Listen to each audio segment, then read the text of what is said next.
Hello guys, welcome back to my YouTube channel. मैं गिन्नी परिहार आपके लिए एक वीडियो लेकर आई हूँ। आज हमारी वीडियो रहेगी वैक्सिंग से रिलेटेड।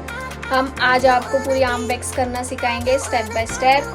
तो आप हमारी वीडियो में पूरे बने रहें और देखते रहें हम वैक्सिंग कैसे करते हैं।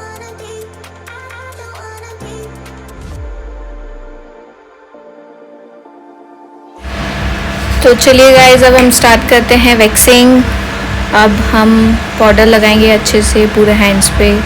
पाउडर से क्या होता है, ग्रोथ अच्छे से निकलती है। अगर क्लाइंट को स्वेट वगैरह आ रहा है तो वो कंट्रोल हो जाता है।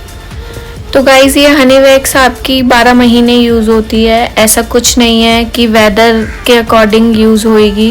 ये आप 12 महीने यूज़ कर सकते हो।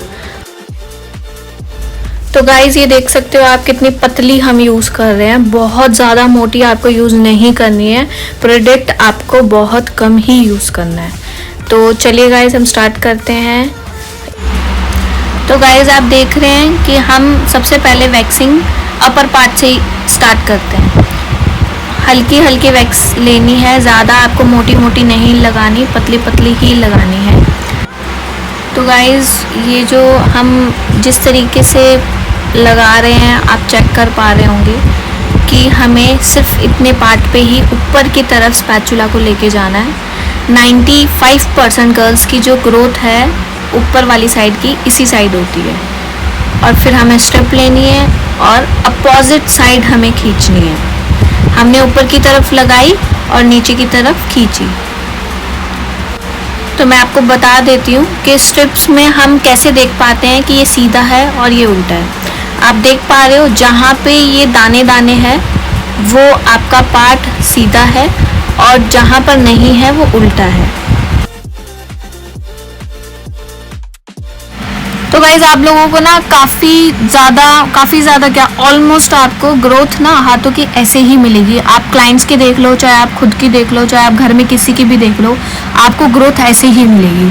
फर्स्ट पार्ट हमने क्या किया था, नीचे से ऊपर की तरफ किया था क्योंकि ग्रोथ ऑलमोस्ट वैसी ही होती है। अब सेकेंड पार्ट हम ऐसे कर रहे हैं, हमें एल्बो तक वैक्सिंग लगानी है। और प्लीज़ आप वैक्सिंग ना पतली पतली ही यूज़ करें। आप ज़्यादा मोटी यूज़ करोगे तो आपको खींचने के अंदर बहुत पेन होगा, क्लाइंट को बहुत पेन होगा। और आपको धीरे धीरे ही स्ट्रिप को खींचनी है, बहुत ओवर नहीं खींचनी। देखो आप कितनी हम वैक्सिंग पतली लगा रहे हैं। जितनी पतली लगाओगे उतनी ग्रोथ आपकी रूट से निकलेगी।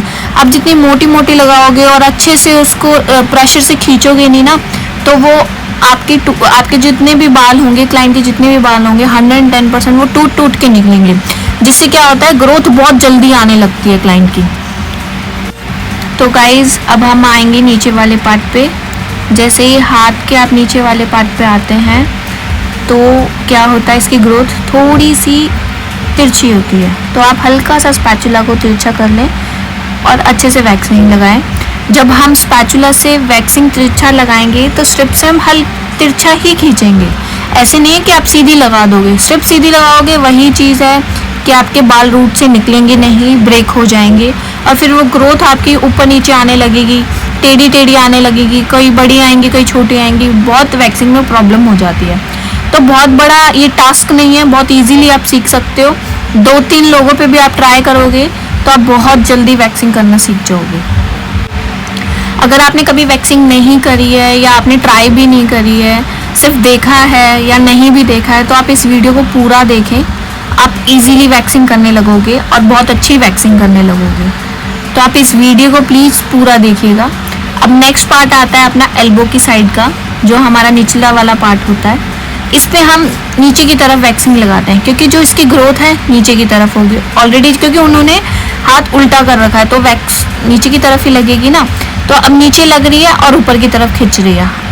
हमेशा आप वैक्स में देखो, हम वैक्सिंग जैसे लगाते हैं स्पैचुला से, मगर जिस तरीके से लगाते हैं उस तरीके से ही नहीं खींचते हैं। अपोजिट डायरेक्शन में हम स्ट्रिप्स लगा के खींचेंगे।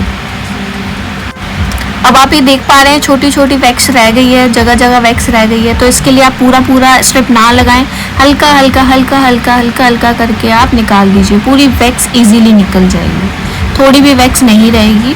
अब हम आते हैं हैंड्स की तरफ। आपको थोड़ा पार्ट लेके वैक्स लगाना है। ऐसा नहीं आपने यहाँ भी लगा लिया, फिंगर पे भी लगा लिया। एक साथ लगाओगे तो आपको ग्रिप ही नहीं मिलेगी कि आप कैसे पकड़ोगे, हाथ को कैसे पकड़ोगे, स्ट्रिप को खींचोगे कैसे। तो आपको थोड़े थोड़े पार्ट में लगाना है। अब जैसे हमें आगे वाले पार्ट पे लगाया तो फिंगर को पकड़ के इजीली हम स्ट्रेच कर देंगे। अब फिंगर्स पे लगाएंगे फिर इजीली हम स्ट्रेच कर पाएंगे, इसलिए थोड़े थोड़े पार्ट में आप यूज़ करो, पूरा एक साथ ना लगाएं तो बेटर है। अब गाइज यहाँ पे अगर आपको वैक्सिंग करनी है तो आप क्लाइंट को लेटा के कर सकते हो, ज़्यादा बेटर है, कंफर्टेबल क्लाइंट भी रहता है, आप भी रहते हैं। आप ऐसे क्लाइंट को लेटाएं और ऊपर की तरफ अच्छे से वैक्सिंग लगा दें। और यहाँ की स्किन बहुत ढीली होती है तो मेक श्योर नीचे से आप स्किन को स्ट्रेच करके ज़रूर रखें। एकदम से छोड़ के लगाएंगे तो चांसेस रहता है क्लाइंट को लग जाता है। अब देखिए अंडर आर्म्स की बारी है। अंडर आर्म्स में क्या है कि ओवर ग्रोथ हो तो आप कोशिश करो कि उसको ना 2 में डिवाइड कर लो, एक में ना लो। और 2 में डिवाइड हम तब भी करते हैं जब क्लाइंट की ग्रोथ ऊपर नीचे होती है। तो हम लोग हाफ हाफ करके कर रहे हैं बिकॉज क्लाइंट को पेन हो रहा था तो हमने हाफ किया। हाफ में देखो एक भी बाल नहीं रहा, अच्छे से सारे ग्रोथ निकल गई है। अब ये देखो सेकेंड पार्ट ले रहे हैं और स्ट्रेच करके हमेशा लगाओ। क्लाइंट को स्ट्रेच करा और अच्छे से वैक्स को अप्लाई किया। अप्लाई करने के बाद फिर हमने स्ट्रिप लगाई, अच्छे से रब किया। हाथ रखना इसलिए नेसेसरी होता है कि यहाँ की ग्रोथ में बहुत पेन होता है तो वो इजीली क्या रिलैक्स फील करता है क्लाइंट। अब नेक्स्ट हैंड पे सेम प्रोसेस रहेगा, कुछ उल्टा सीधा नहीं रहता। जो राइट पे रहता है वही लेफ़्ट पे रहता है, जो लेफ़्ट पे रहता है वही राइट पे रहता है। तो सेम तरीके से आप इसमें करें।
तो गाइस आपने देखी हमारी वीडियो, हमने पूरे हाथों पे आपको अच्छे से वैक्सिंग करके दिखाया। अब क्या करना है, हमें वाटर के अंदर एस्ट्रोजल मिला लीजिए आप और स्प्रे बॉटल में रख लीजिए और उसको पूरे अच्छे से हाथों पे स्प्रे कर दीजिए और हल्की हल्की मसाज कर दीजिए। आप क्लींजर से दे सकते हैं, आप अच्छे जेल से दे सकते हैं, कोई भी चीज़ से दे सकते हैं जिससे क्लाइंट कंफर्टेबल हो, क्योंकि आजकल क्लाइंट खुद ही बता देते हैं कि मुझे ये सूट नहीं करता, वो सूट नहीं करता। और अगर आपको नहीं पता, क्लाइंट नहीं बता रहे, तो आप नॉर्मल एक जेल आता है, फ्रूट जेल ले लीजिए, कोई भी जेल ले लीजिए, उससे आप अच्छे से क्लाइंट को मसाज दीजिए। बिकॉज किसी को क्या होता है कि वैक्सिंग के बाद छोटे छोटे पिंपल्स हो जाते हैं, तो उससे ये चीज़ नहीं होगी और क्लीन हो जाता है तो ज़्यादा बेटर लगता है और हल्की सी क्लाइंट को मसाज भी मिल जाती है जिससे वो रिलैक्स काफ़ी फील करते हैं। तो गाइज़ आप लोगों को हमारी वीडियो कैसी लगी हेल्पफुल लगी तो प्लीज़ आप हमें कमेंट करके बताइए। और सैलून से रिलेटेड, अगर आपको पार्लर से रिलेटेड कुछ भी पूछना हो, कुछ भी क्वेरी हो कि हम ब्लीच कैसे यूज़ करें, D10 कैसे यूज़ करें, इस फेशियल से क्या होता है, एक्ने वाले फेस पे हम फेशियल कौन सा दें, आपकी कोई भी क्वेरी हो या आपको हमसे कुछ सीखना हो कि आप प्लीज़ हमें इसकी वीडियो बना के दें, तो हम पक्का आपकी वीडियो ज़रूर बनाएंगे। और हमें प्लीज़ आप लाइक करें, सब्सक्राइब करें और फॉलो करें। बाय।